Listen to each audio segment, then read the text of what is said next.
Buenas noches, estamos con Pedro Briguer. Hola, ¿cómo te va? Muy bien. Una de las voces más lúcidas del espacio nacional y popular respecto a la política internacional, usted lo conoce, es una cara de la televisión pública en Visión 7 Internacional, es director de Nodal.m, también es columnista de CNN, es un hombre que tiene una profusa experiencia en los medios de comunicación.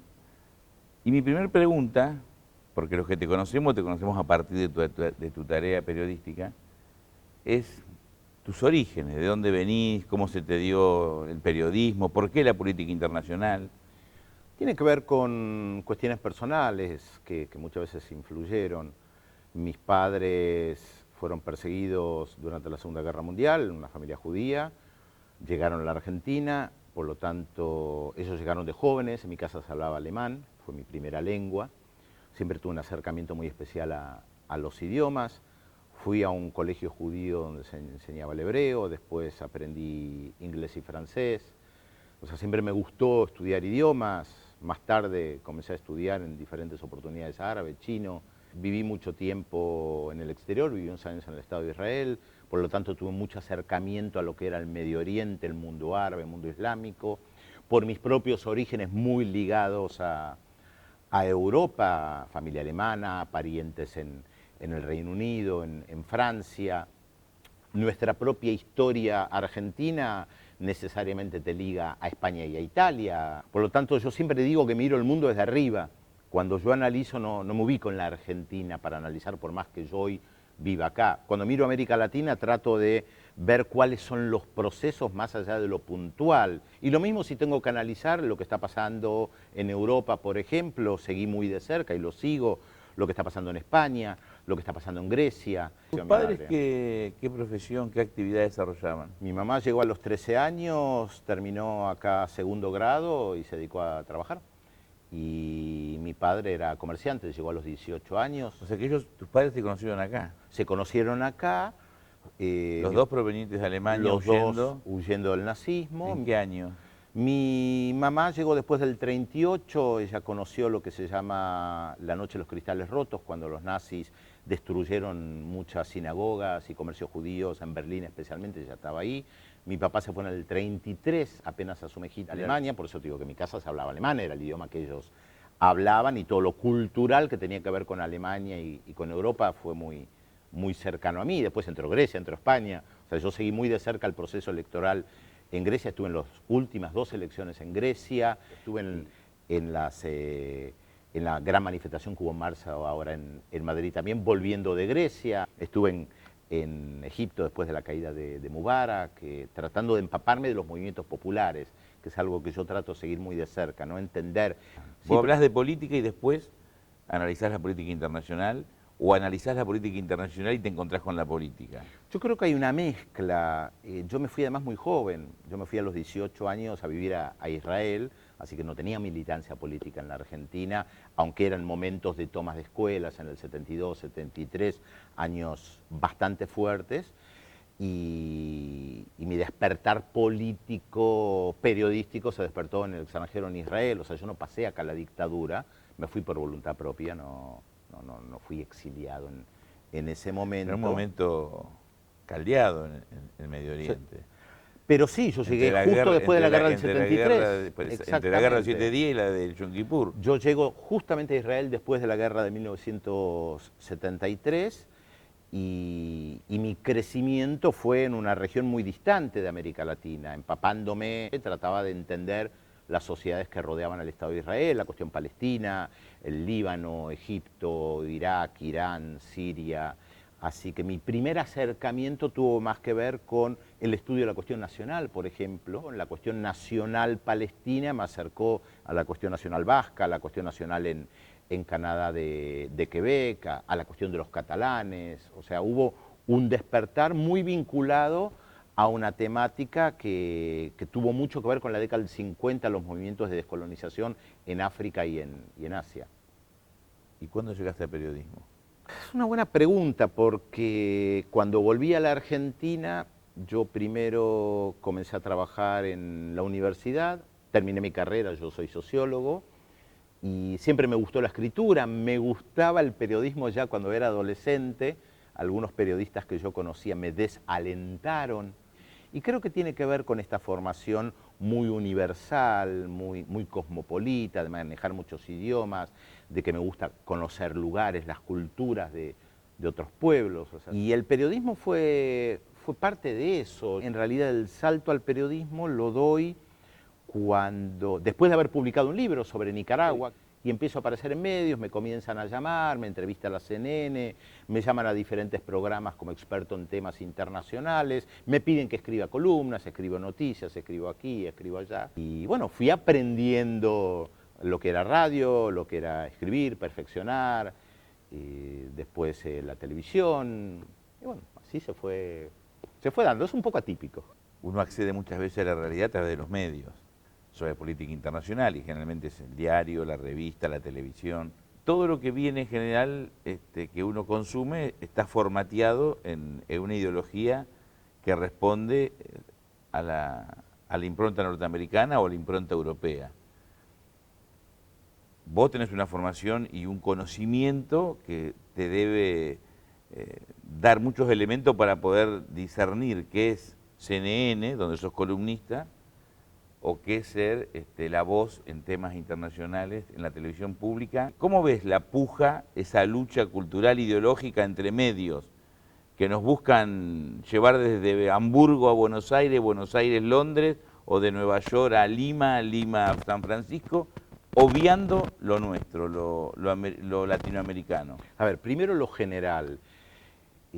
Como yo siempre miré el mundo desde arriba, desde que empecé a interesarme en los temas de política internacional mezclados con el periodismo, iba viendo dónde había conflictos que a mí me parecían importantes, aunque no estuvieran en la agenda periodística. Esto es sin despreciar a ninguno, pero a mí la agenda no me la marca ni Clarín, ni la prensa, ni el New York Times, ni el Washington Post, o algún diario alemán, o la agencia EFE de España.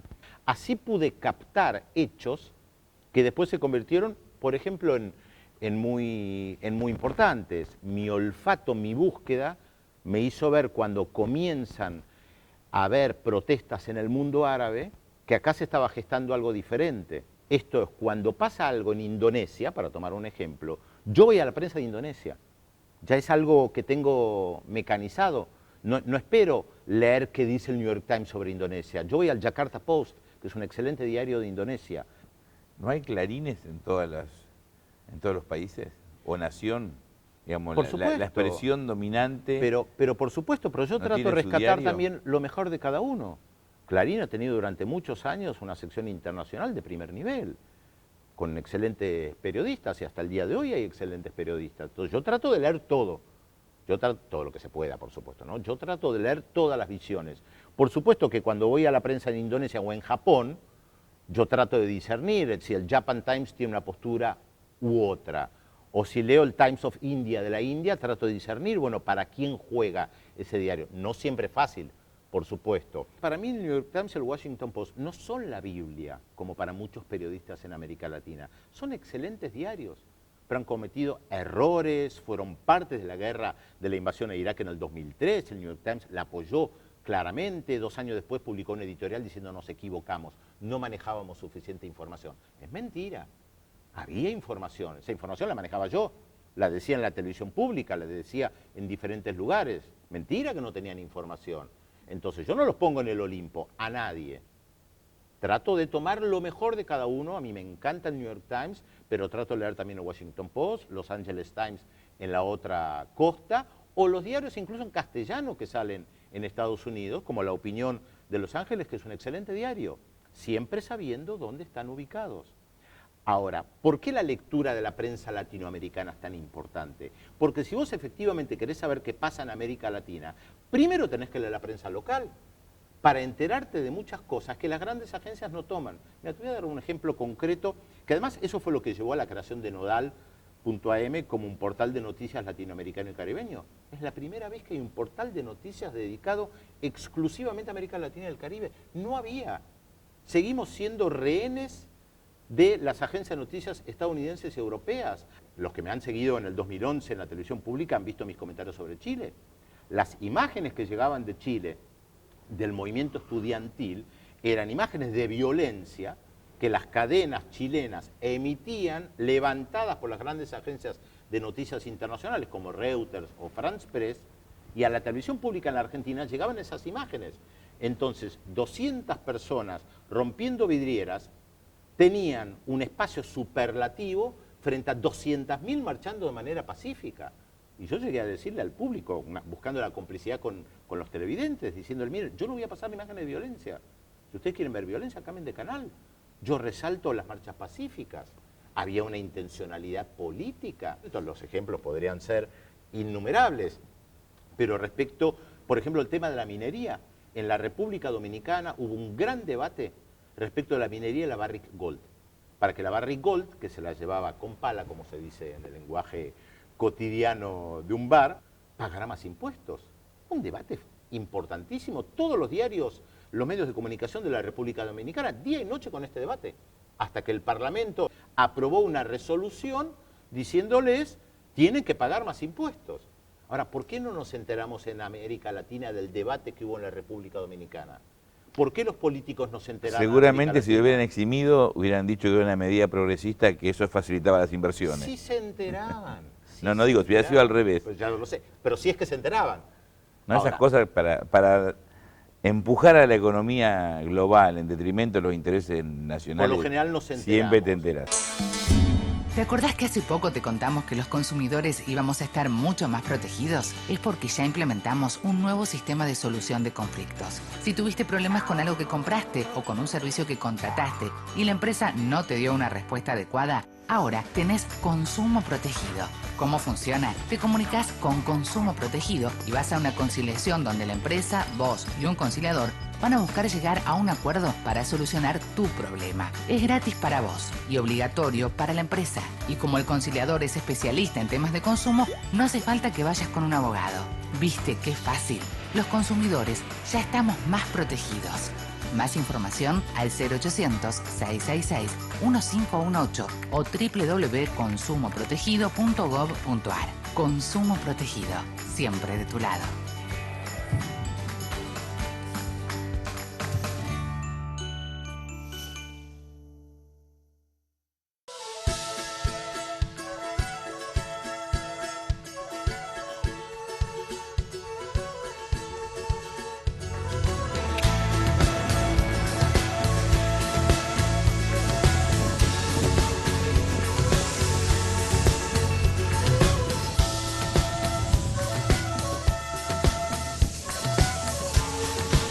Argentina es tu mundo. Date una vuelta.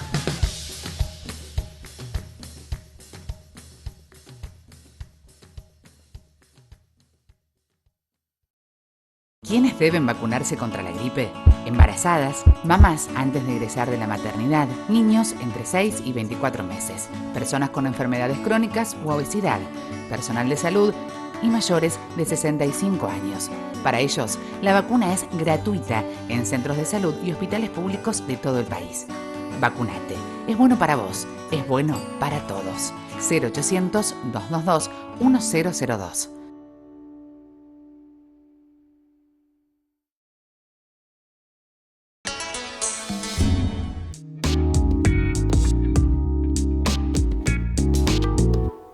Te iba a preguntar del ALCA, tu visión, pero agrego, en lo que respecta a medios de comunicación, quizás no avanzamos tanto en función de la descripción que estás haciendo, ¿no? Creo que a nivel comunicacional los avances son pequeños.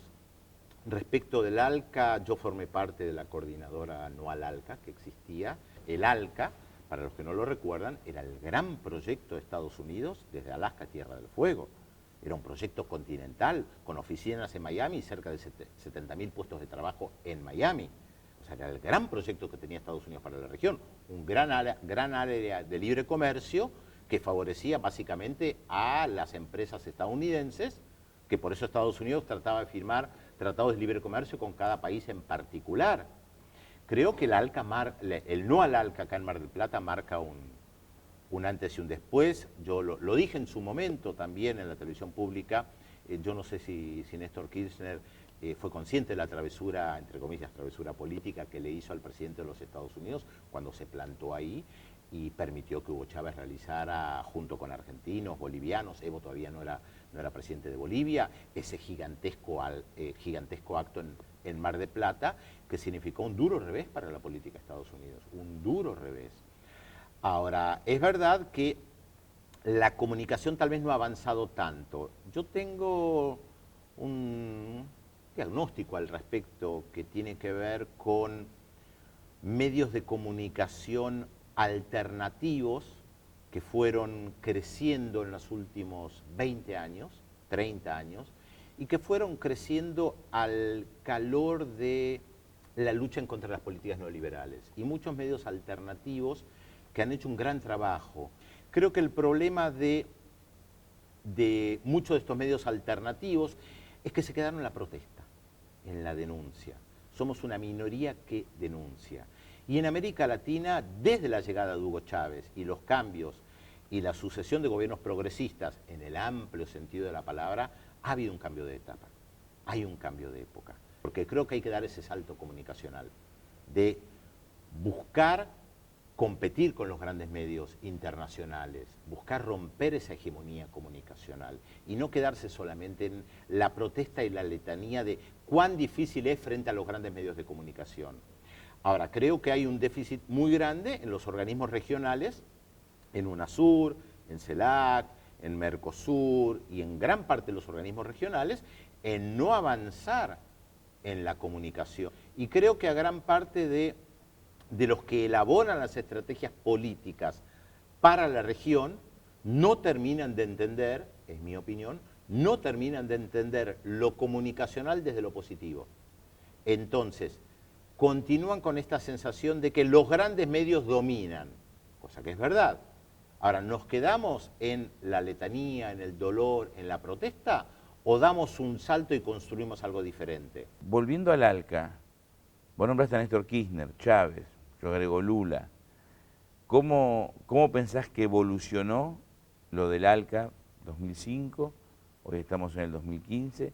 ¿Y cuál es la realidad hoy de Argentina y la región ante un mundo, usando el ALCA como base de la pregunta, pero un mundo que, desde mi punto de vista, corregime que no me voy a ofender, pareciera que tiene la crisis económica más grave de 1930 a la fecha? ¿Cómo visualizás, cómo deberíamos pararnos y cómo visualizar lo que viene? A ver, respecto a la crisis más grave, no sé si es la crisis más grave, yo no sé si estoy capacitado para decir que es la más grave, habría que ver qué parámetros utilizamos. De todas maneras, la otra parte de la pregunta respecto del ALCA, yo dije antes, el ALCA era el gran proyecto de Estados Unidos. Estados Unidos se queda sin un proyecto continental. Y mientras Estados Unidos tiene que retroceder y reacomodarse frente a la pérdida de un proyecto continental, avanzan gobiernos progresistas que claramente se distancian, muchos de ellos en el discurso, pero se distancian de las políticas neoliberales que trata de imponer el Fondo Monetario Internacional, el Banco Mundial y Estados Unidos con el ALCA. Y se configuran otras alianzas. Mercosur empieza a delinearse de otra manera y nace UNASUR. El problema que también nuestra visión tan eurocéntrica como concepto que miramos a Europa y Estados Unidos no nos hace a veces ver otros problemas que hay en la región. Te doy un ejemplo concreto. Para la Argentina, Malvinas es algo muy importante. En todos los foros internacionales se plantea el tema de Malvinas. ¿Cuántos políticos argentinos saben que para los caribeños un tema central para ellos es el reclamo de reparaciones por la esclavitud que provocaron los británicos, los holandeses, los franceses? ¿Cuánto apoya la Argentina a los países del Caribe en el tema de reparaciones de esclavitud? Ahora, después pretendemos que nos apoyen el tema Malvinas, correctamente. Ahora, nosotros no miramos más los problemas que tienen ellos. ¿Cómo hago para enterarme que el tema de esclavitud es tan importante en el Caribe? No tengo forma de enterarme. CELAC prácticamente no informa, UNASUR no informa, la OEA mucho menos. Yo no puedo leer, yo Chino Navarro, no puedo leer la prensa de San Vicente y las Granadinas para enterarme, o los diarios del Caribe o de Trinidad y Tobago para saber qué es importante ahí. No es tu rol tampoco, eso lo tengo que hacer yo. ¿Cómo a nivel comunicacional se maneja, por ejemplo, lo que pasa en Venezuela? El año pasado hubo una intervención mediática de diarios a nivel regional muy fuerte en Venezuela. Se pusieron de acuerdo muchos grupos de diarios para intervenir política y mediáticamente en Venezuela.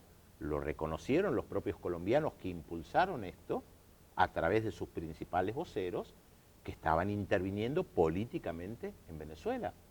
Entonces, los medios de comunicación ya no son, si es que alguna vez lo fueron, solo diarios. Todos lo sabemos, que tienen una intervención política, que intervienen políticamente. Sabemos que la objetividad no existe, ni la tuya, ni la mía, ni la de ningún diario. Uno se ubica en un determinado lugar y elige una noticia como relevante. Tomando estas reflexiones, y reivindico y repito lo que dijiste hace un rato, me pareció muy bueno, cómo el capital se mueve en tiempo real de un lugar a otro en el mundo sin inconvenientes, y no pasa lo mismo con las personas, con los seres humanos. Este es un año electoral. ¿Qué está en juego para vos en estas elecciones? ¿Qué es lo que juega el pueblo argentino? Mira, yo lo miro, como te decía antes, de una visión latinoamericana. Yo creo que lo que está en juego es parte de la profundización de un proceso de cambio a nivel regional, que yo digo progresista, entre comillas o sin comillas, en el amplio sentido de la palabra, que es muy heterogéneo, que es muy disímil, que tiene muchos altibajos, pero que va marcando un determinado camino. No es lo mismo un gobierno que mire a UNASUR como un elemento político importante u otro gobierno que privilegie la OEA. No es lo mismo. No es lo mismo un gobierno que cree que hay que avanzar con el Banco del Sur a los tumbos, lento o lo que quieras, pero hay que avanzar con el Banco del Sur, o un gobierno que piense que solamente hay que acordar con el Fondo Monetario Internacional o el Banco Mundial. No es lo mismo un gobierno que teja alianza y se acerque al gobierno de Evo Morales o de Rafael Correa, con sus diferencias por supuesto, que a un gobierno que decida privilegiar la relación en Bolivia con la oposición a Evo Morales o en Ecuador con la oposición a Rafael Correa. No son lo mismo. Hay algo para resaltar. Desde que Hugo Chávez accedió al poder a comienzos de 1999, ninguno de los gobiernos progresistas que vinieron después perdió el poder en elecciones. Ninguno. Los únicos dos que tuvieron que salir del poder fueron a través de golpes de estados parlamentarios militares. Fernando Lugo en Paraguay, donde estaba un golpe de estado parlamentario, y en Honduras, Manuel Zelaya. Todos los otros gobiernos progresistas, con todas las diferencias, se mantuvieron. Digo, con todas las diferencias, no las minimizo. Ahora, fíjate otra vez lo comunicacional tan importante. ¿Por qué no se pudo sostener al gobierno de Fernando Lugo? Una de las razones, porque la mayoría de los políticos argentinos, en el caso argentino, pero te lo llevo a los brasileños, bolivianos, no miran lo que pasa en Paraguay. No seguían lo que pasaba en Paraguay, mucho menos Honduras, que estaba tan alejado de nosotros. Si hubieran seguido mucho más de cerca lo que pasaba en Paraguay, tal vez hubiera podido evitar el golpe de Estado porque se lo hubiera rodeado más democráticamente a Fernando Lugo. Lo mismo con Manuel Zelaya. ¿Pero quién lo seguía? Muy pocos. ¿Cuántos seguían la prensa paraguaya? Muy pocos. ¿Por qué decís progresista y no popular? Porque no es lo mismo.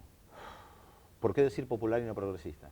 Porque popular tiene un componente de pueblo y progresista es la progresía más bien de los sectores medios. Por eso digo popular, progresista, populista. La palabra populista se lo usa por lo general de manera peyorativa. Todavía ahí no se ha ganado la batalla cultural para que lo populista, que implica repartirle a la gente y permitir que viva mejor, sea visto de algo positivo. Pero sí, yo podría usar la palabra progresista, popular, populista. Hay que explicar cada vez a qué se refiere cada uno, pero es verdad la distinción que vos hacés. Progresista, por lo general, está más vinculado a sectores medios. Que deben ser parte de un proceso popular. Es verdad lo que vos decís, si lo popular está mucho más representado por las capas populares, una redundancia, las capas bajas, bajas medias. También hay que ver quién dirige esos procesos, cómo lo dirige, de dónde proviene. En el caso de Chávez, Correa, Néstor, Cristina, Evo, Lula, Dilma, son populares. En sí, pero con orígenes muy disímiles. Sí, muy obvio. No lo digo ni para bien ni para mal. Parecidos. No, muy disímiles. Son muy diferentes todos. Exactamente, algunos que tenían un cierto bienestar económico o mucho y otros que dormían en la calle durante su infancia. Así es. Que lo fue haciendo crecer de maneras diferentes. Todos entienden, todos estos que vos nombraste y otros entienden que se necesitan. de alguna u otra manera saben que necesitan. No Eso hay, es lo que está en juego. no hay en las elecciones transformación argentinas. sin sectores populares y sin sectores medios. Sí, yo te diría que no hay transformación si no lográs que la mayoría de la población te apoye. Es fundamental que la mayoría te apoye, por supuesto. Ahora, lograrlo no es sencillo. Pedro, me gustaría que... Me quedaron muchas preguntas, sobre todo el Bueno. tema Ucrania, China. No, tampoco puedo hablar de todo. No, por eso te digo, me animo a invitarte para otro programa para que hablemos de China, de Ucrania, pero lo charlamos otro día. Pero Te con gusto. agradezco y fue un gustazo. He aprendido, creo que la audiencia debe haber aprendido. Bueno, gracias. Un gusto conversar con vos. La verdad que el término muchas gracias no expresa lo que realmente siento. La escriben los que ganan, eso quiere decir que hay otra historia, la verdadera historia. Quien quiera oír que oiga.